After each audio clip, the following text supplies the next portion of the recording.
nous étions installés bien confortablement au CD, avec mes camarades, en train de lire lorsqu'une fille et un garçon, assez bizarres je dois dire, sont arrivés. Ils étaient à la recherche d'un roman bien particulier intitulé Les âmes de Chanteperdrix.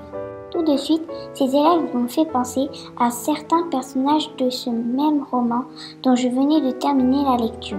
Mes amis se sont bien vite empressés de jouer aux fantômes. Vous ne croyez pas si bien dire?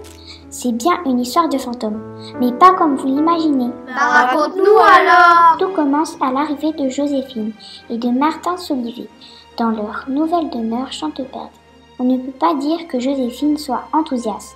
Mais pour son papa, romancier, c'est l'espoir d'une vie nouvelle loin de la tristesse laissée par le décès d'Isabelle, la maman. Joséphine est vite attirée par le grenier, en poussant la porte de ce lieu étrange, aussi fascinant qu'inquiétant. Joséphine va faire la connaissance d'Édouard, un jeune fantôme d'une quinzaine d'années.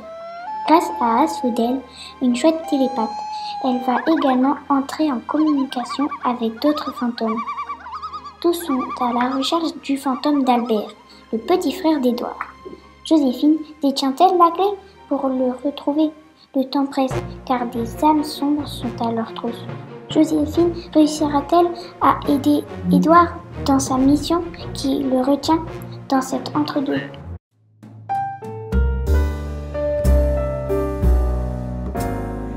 Bienvenue sur le plateau de Délivrez-nous. Ce soir, nous sommes réunis pour parler du roman Les âmes de Chanteperdrix de Marie Thiby. Voici mes invités, Madame Louvain, Joséphine Solivet, Louise de la Boudinière et Arthur, l'arrière-petit-neveu d'Édouard. Madame Louvain, vous êtes la patronne du café de Calembelle-sur-Besse que fréquente souvent Joséphine ici présente avec son papa Martin. Effectivement, ils y viennent déguster ma célèbre tarte myrtille. Vous en voulez un morceau? Parlez-nous plutôt du roman Les âmes de Chanteperdrix. Ce roman est édité aux éditions Le Grand Jardin. Marie Thiby, l'autrice, vit en Provence depuis 1977. Quand ses enfants étaient petits, elle leur écrivait des histoires qu'elle racontait ensuite dans les écoles maternelles. Aujourd'hui, elle en invente des farfelus, poétiques et d'aventures pour les enfants qui aiment la magie des livres. Rebecca Romeo, l'illustratrice, est diplômée en design graphique. Enfant, elle est émerveillée par les albums jeunesse. Elle se passionne pour les animaux qui peuplent aujourd'hui les forêts qu'elle aime dessiner. Merci Marie Thiby pour ce beau roman qui retrace mes aventures. J'adore la couverture.